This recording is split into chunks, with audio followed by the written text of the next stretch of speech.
The first snow of December wrapped Westhaven Manor in a hush as deep as a cathedral silence. Frost veiled the mullioned windows, and the great oaks of the surrounding forest bent beneath white drifts that glimmered like powdered moonlight. Duke Alaric of Hawthorne stood alone at the tallest window of his ancestral home, his breath misting against the leaded glass. The courtyard below lay silvered and still, a frozen kingdom asleep under winter's spell. Years of war had sharpened the lines of his face and carved a fortress inside his heart, a citadel of pride and grief no hand had ever breached. The heavy doors of the manor creaked open, carrying the echo of distant hooves across the marble hall. A single carriage, black lacquer dulled by snow, rattled to a stop beneath the lanterns. From it stepped a woman cloaked in wool the color of storm clouds. She paused beneath the archway, a figure both fragile and resolute against the swirling flakes. When she pushed back her hood, the firelight caught in her eyes, blue, startling, like thawing ice beneath spring water. Alaric descended a step into shadow, observing as the steward welcomed her with a stiff bow. Lady Isolde March, the letter had said, the new governess for his orphaned niece. He had not requested her himself. The decision had been pressed upon him by distant relatives eager to see the child raised in courtly fashion. Still, he found himself unwilling to break the silence of the moment.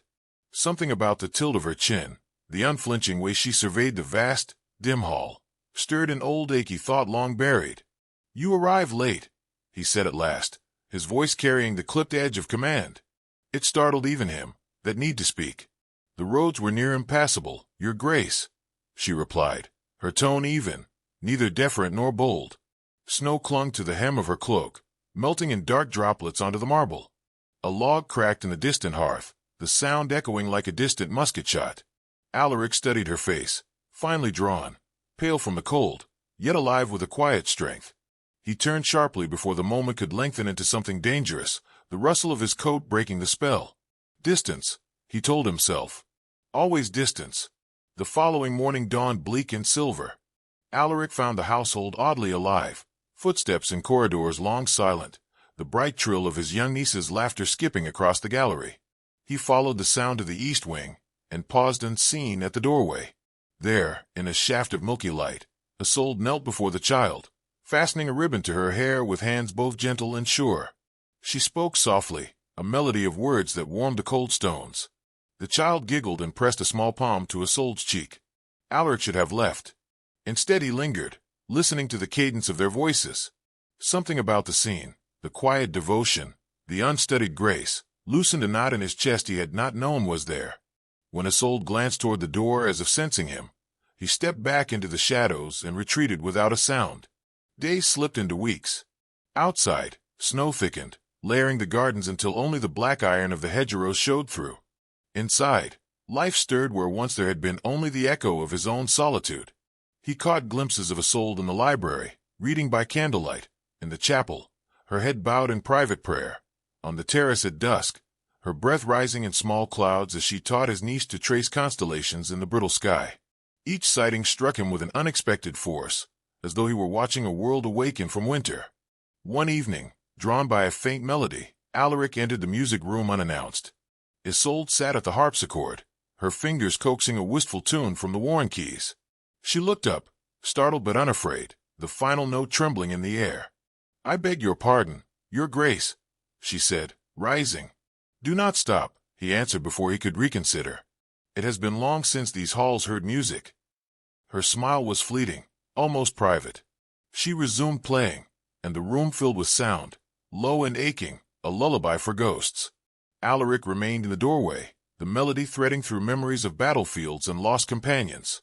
He felt the years of silence around him begin, ever so slightly, to crack. The household servants began to whisper. They noted the rare warmth in the Duke's voice when he addressed the governess, the way his gaze followed her unbidden. Alaric ignored them. He told himself it was merely gratitude for her care of the child, a fleeting admiration for her skill. Yet when she brushed past him in the corridor, the faint scent of rosemary and wood smoke clinging to her cloak, the denial tasted like ash. Late one night, a storm swept in from the northern hills. Wind howled through the corridors, rattling shutters and stirring old fears of siege and fire. Alaric, restless, found himself walking the length of the gallery. Lightning flared against the stained-glass windows, casting fragments of crimson and gold across the stone floor. In that sudden glow he saw her, standing at the far end with a lantern in hand, checking the latches against the gale. "You should not be alone," he said, his voice carrying over the roar of the wind. "Nor should you," she replied, steady even as the lantern flame wavered. They stood facing each other, the tempest outside mirrored in the silence between them. Alaric stepped closer, each pace measured. Her eyes met his, unyielding, and something long dormant leapt within him. He reached out, gloved fingers brushing the back of her hand as he steadied the lantern. The touch was barely there, a whisper of warmth, yet it jolted through him like a cannon's thunder. His soul inhaled sharply but did not retreat. The lantern's glow gilded the curve of her cheek, the line of her throat. Alaric felt the walls he had built over years of grief tremble like the windows in the storm. "You should rest," he managed, though his voice had lost its edge. "As should you," she whispered. The storm raged on, but neither moved for a long, suspended heartbeat. Outside, lightning split the sky. Inside, the silence roared louder still. At last Alaric stepped back, the withdrawal like tearing flesh. He inclined his head in a gesture of dismissal that convinced neither of them, and turned away, the echo of that single, gentle touch burning like a brand. Sleep eluded him until dawn. He paced the confines of his chamber, every memory of her face a spark against the dry timber of his restraint. He thought of the vows he had made after the war, to live without attachment, to guard his niece and his lands and nothing more. Yet the image of her standing fearless in the storm would not leave him. He had faced armies with less trepidation than the thought of what one woman might awaken. Morning came pale and cold, the storm spent. From his window Alaric watched Isolde cross the courtyard, her cloak billowing like a dark sail against the snow. She paused beneath the bare arch of the garden gate, as though sensing his gaze. For a heartbeat their eyes met across the distance, and though neither spoke, the air between them was charged, alive with a promise neither dared yet to name. In the silent aftermath, Alaric pressed a palm to the frost-laced glass. The walls around his heart, once thought unassailable, had shifted. He could feel the fissure spreading, subtle but irrevocable, like ice breaking beneath the first warmth of spring. Weeks passed, and the iron grip of winter began to loosen. Icicles shrank to crystal tears that plinked into puddles, and the high stone walls of Westhaven wept with slow rivulets as the thaw crept in. Patches of earth, rich and black, emerged where snow had lain like a burial shroud. The air softened, carrying the scent of wet soil and distant pine, and with it came the first bird calls of the season, a tentative music that threaded through the manor's long corridors. Alaric heard another sound more radiant than any bird's song, the bright laughter of his niece, darting like quicksilver across the winter garden. He followed the echo until he reached the courtyard where the garden slept half-waking. There, in the filtered light of a sun struggling through retreating clouds, he saw Isolde kneeling among the earliest crocus buds.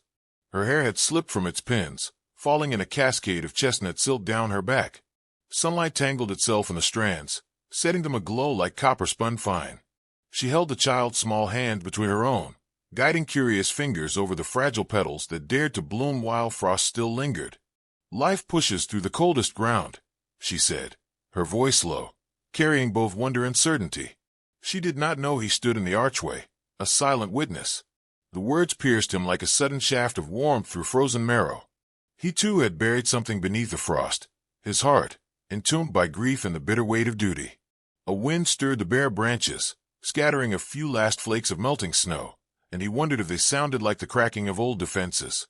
Later, the manor smelled of rain-soaked stone and old wood polish. Alaric found her in the library as dusk bled through the tall windows. Candles flickered against shelves of leather-bound volumes, their spines like silent sentries. She stood on a ladder, reaching for a worn atlas, the curve of her wrist graceful against the dim glow. He stepped closer, the hush of the room magnifying the sound of his boots on the ancient rugs. "You speak as if you know hardship," he said, his voice measured, though something unguarded lurked beneath. She descended with quiet dignity, the book held to her chest. "I know enough." Her gaze met his without flinching. "My family's title was stripped for defying a king. I teach because survival demands it." Her admission landed between them like a struck bell. Alaric studied her eyes, steady, fearless, yet shadowed with memories she would not easily share. He felt the weight of his own solitude, the years of silence that had become a second skin. The scent of old parchment mingled with a faint trace of rosemary from her hair. One step closer and he could almost feel her warmth, the living heat of someone who had fought for every breath. Defiance carries a price, he murmured. So disobedience, she replied, her voice soft but unyielding. The candlelight danced across her cheekbones, gilding the line of her jaw. He imagined the courage it took to stand so calm beneath the judgment of a duke. Tradition yawned like a chasm between them, a gulf carved by rank and law. Yet in that stillness he sensed something older than custom, an understanding forged not of titles but of scars. The days grew longer. Spring pressed against the manor's cold stones, coaxing life from every crevice. Buds swelled on the apple trees, and the river beyond the eastern wall quickened its pace. Isolde spent hours in the garden with his niece, their laughter mingling with birdsong. Alaric found himself drawn to the windows overlooking that space, compelled by the quiet joy that seemed to follow her. When she tilted her head back to catch the sun, eyes closed in a moment of unguarded peace, he felt the pull like a tide. One afternoon he joined him without planning to, striding across the damp grass as his niece scampered ahead. Isolde straightened, surprise flickering before she offered a courteous smile. Mud clung to the hem of her gown, and a streak of soil marked her wrist, yet she carried herself with a natural grace no court could teach. "You have coaxed the garden back to life," he said. "Only tended what the earth was ready to give," she replied. "Everything has its season, your grace." Her words held a quiet wisdom that unsettled him. He knelt beside his niece, showing her how to press a seed into the soil. When his hand brushed Isolde's as she passed him a small trowel, a spark leapt skin to skin. It was nothing, a simple exchange, but it left a warmth that lingered long after he rose. Evening brought a soft rain, the kind that smells of green beginnings. Alaric watched from the cloister as Isolde guided the child indoors, her cloak darkened by droplets, her laughter ringing bright against the hush of falling water. The sight struck him with a tenderness he had not known he possessed. He stood there long after they had gone, the rain washing over his thoughts until he felt both cleansed and restless. The servants noticed a change. They whispered of the Duke who now walked the gardens each desk, who lingered in the library long past midnight where the governess often read. Alaric ignored them, but inside he felt the truth growing like the first shoots of spring, small, insistent, unstoppable. One twilight, he found her again among the shelves, the child asleep upstairs. A storm grumbled on the horizon, making the candle flame sway. She closed the book she had been reading and looked up, a question in her eyes. "Do you ever tire of silence?" she asked. "It has been my companion for many years," he answered. "I thought it safer than words." "Silence can be a cage," she said softly. He stepped nearer, until the glow of the lamp lit the fine lines of her face. "And words? They can be keys," she whispered. The distance between them seemed to shrink like parchment held to flame. He could smell the rain on her skin, the faint trace of lavender. His hand hovered at his side, aching to bridge the space, but he held it back, aware of the invisible boundaries that hemmed them both. Thunder rolled, a low growl across the hills. The sound trembled to the floor, through his chest. Her eyes never left his, and for a heartbeat he felt the entire world pause, balanced on a breath. In that pause he recognized something undeniable. She was no mere governess, and he no distant duke. They were two souls who had weathered storms, each bearing wounds the other might understand. He stepped back at last, the movement slow, deliberate, though it cost him more than he wished to admit. "Good night, Lady March," he said, the formality brittle on his tongue. "Good night, Your Grace," she replied, and though her words were courteous, there was a softness there, a promise unspoken. As he left the library, the scent of her presence lingered, a delicate thread that refused to break. Outside, rain swept against the windows in silver sheets, and the manor breathed with the hush of gathering spring. Alaric felt the walls around his heart shift once more, not crumbling yet, but yielding, as if the long winter of his soul had begun, quietly, inexorably, to thaw. The spring festival unfurled like a sudden bloom, spilling music and color into the stone-cold heart of Westhaven. Lanterns glowed along the battlements, their amber light flickering over carved gargoyles and banners heavy with the Duke's crest. Carriages arrived in a clatter of hooves and laughter, bearing lords and ladies eager to glimpse the reclusive Alaric of Hawthorne and perhaps catch the shine of his fortune. Perfumed air drifted through the great hall, mingling with the smoke of roasting meats and the sharper scent of gossip. Isolde moved quietly through the throng, her simple gown of dev-gray silk a whisper among peacocks. She carried herself with the grace of someone who owed no debt to the jeweled throng, yet the noble's eyes followed her with curiosity sharpened by malice. Whispers gathered like gnats, common blood, dangerous charm. the governess who dared command the attention of the Duke's niece, and perhaps the Duke himself. She felt their stares like nettles against her skin but kept her head high, her expression calm. Alaric watched from the dais, a solitary figure cloaked in black. He heard every rumor, each venomous suggestion floating on the music of violins. His jaw tightened, the old scar across it pulling as if in warning. He wanted to silence them all, but centuries of restraint held him motionless. To defend her publicly would only feed the fire. Instead, he tracked her movements with a soldier's precision, each glance a silent promise that he saw, that he would not allow harm. The festival stretched late into the night, the air thick with revelry and the ache of unspoken words. When the final carriage clattered away and the last echo of music died beneath the vaulted ceilings, Westhaven settled into a hush broken only by the sough of wind. Clouds gathered beyond the hills, bruised and heavy. A storm approached. Lightning forked across the sky as the soul carried a lantern through the dim corridor, ensuring shutters were latched against the coming gale. A sudden draft snuffed the flame, plunging her into darkness. She started back, her breath quickening, when a deeper shadow detached itself from a stairwell. "Lady March." His voice was a low current, steady yet charged.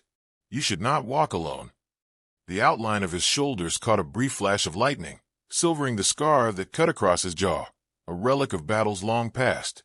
"Nor should you," she answered, willing her voice to remain steady even as the storm rattled the leaded windows. For a moment they stood in near blackness, the manor around them alive with the groan of timber and the hiss of rain against stone. He stepped closer, the scent of rain-damp wool and steel surrounding her. The air itself seemed to tighten, every heartbeat loud as thunder. He reached for her hand, not with the boldness of a conqueror but with the careful hesitance of a man who had forgotten how to touch without command. Leather-brushed skin as his gloved fingers grazed her wrist, and the world narrowed to that single point of contact. Warmth surged through her like a secret flame, startling in its intensity. Her breath caught. "Your Grace." "I cannot," he said, but the protest came ragged, betraying the hunger beneath. "The crown would ruin you. And I swore never to love again." Outside, the wind wailed like an old lament. Inside, silence roared louder than any storm. She felt the tremor of his pulse through the thin barrier of glove and skin, a rhythm that matched her own. Neither of them moved away. Lightning cracked the sky, spilling white light through the tall windows and painting his face in stark relief, the hard plains of a warrior softened by longing he could no longer hide. She saw the ache in his eyes, the loneliness he had worn like armor, and something inside her yielded. "You think love a crime," she whispered. "I know it is, for us," he answered. "Your name would be dragged through every court in the realm. They would call you opportunist, temptress, and his voice faltered, a soldier's steadiness undone. "I have nothing left to offer but a ruined heart." Rain hammered the roof, 1,000 small drums. She lifted her free hand, hesitant, and touched the edge of his scar. He flinched, not from pain but from the shock of her gentleness. "A heart is never ruined if it still feels," she said. The storm surged, wind rattling the ancient glass, but the world between them held still. He removed his glove slowly, deliberately, as though each finger of leather were a vow broken. Bare skin met hers, warm and alive. The simple act burned hotter than any flame. For a long breath they stood suspended, two souls defying the chill of centuries. He traced the curve of her wrist with his thumb, eyes searching hers as if for absolution. She felt her resolve quiver, a fragile wall before a rising tide. "I would defy them all," he said at last, the words nearly lost in the thunder. "But you deserve more than scandal and ruin." "And you deserve more than silence," she replied. He drew her closer until she could feel the steady beat of his heart against her own. The corridor seemed to contract around them, stone and shadow and storm reduced to a single, inexorable truth. She could smell the rain in his hair, the faint salt of sweat from a sleepless night. His breath brushed her cheek, a warm counterpart to the cold draft that slid along the walls. Another flash of lightning lit the world white. Their eyes met in that sudden brilliance, and all the walls he had built, around the manor, around his life, around the tender core of his being, shattered like thin glass. He bent his head, not with the arrogance of a duke but the reverence of a man who had finally found something worth worshipping. Their lips met, tentative at first, as though testing the strength of the storm within them. The kiss deepened, urgent and unbidden, carrying the heat of everything they had denied. The air smelled of rain and desire, of old stone awakened by fire. When at last they broke apart, The lantern at their feet flickered weakly to life, sparked by a draft from the stairwell. The dim flame painted their faces in gold, as if to bless or condemn what had passed. He rested his forehead against hers, breathing hard. "This cannot be," he said, though his hand still cradled hers. "It already is," she whispered. The storm outside raged on, but in that narrow corridor the noise faded, leaving only the sound of their intertwined breaths. They stood together in the fragile glow, two hearts caught between duty and an impossible, undeniable flame, knowing that nothing, not crown nor law nor the bitter gossip of 1,000 voices, could unmake the truth they had just claimed. Morning broke with a bruised sky and the uneasy hush that follows a storm. Westhaven Manor stirred to a different kind of thunder, whispers carried from servant to servant, swelling like an unseen tide. Rumors slithered through the corridors, tongues wagging of shadows and stairwells, and a duke seen too close to his governess. By midday, Alaric heard the sharpest of them all. A rival noble had already dispatched a letter to the king, a formal accusation of impropriety meant to tarnish his name and force the governess from his house. The words reached him like the distant clang of a war bell, familiar and hateful. Duty dictated that he silence the gossip by sending her away. Yet every beat of his heart refused. He spent the night pacing the length of his chamber, the candle burning low as thoughts of a soul threaded through the darkness. He remembered the feel of her skin beneath his palm, the way her breath had trembled when he kissed her, the quiet courage in her eyes when she whispered that their love already existed. He had built his life on iron vows, loyalty to crown and kin, the cold dignity of solitude. Now those vows felt like chains rusting in the damp. He was a soldier again, standing before a battle line he could not retreat from. Just before dawn, the chapel bells stirred the still air, their soft toll a summons older than any law. He followed the sound through the sleeping manor until he reached the small stone sanctuary. Candles flickered against the ancient walls, casting long shadows across the pews. As she knelt near the altar, her head bowed, the pale light of morning pouring through the stained glass like molten gold. The scent of beeswax and cold stone wrapped around them both, a quiet benediction. Isolde turned at his footsteps. Her eyes shone with unshed tears, but her posture was steady, graceful as ever. "I will leave," she said softly, the words trembling like a bird held too long in the hand. "Before they destroy you." Alaric stepped forward, each footfall a vow he could no longer break. "No," he answered, the word echoing in the vaulted ceiling. "I have hidden behind these walls for too long." She stood, the early sun igniting her hair until it seemed she wore a crown of fire. "You know what they will say," she whispered. "The king will not forgive. They will strip your lands, your title."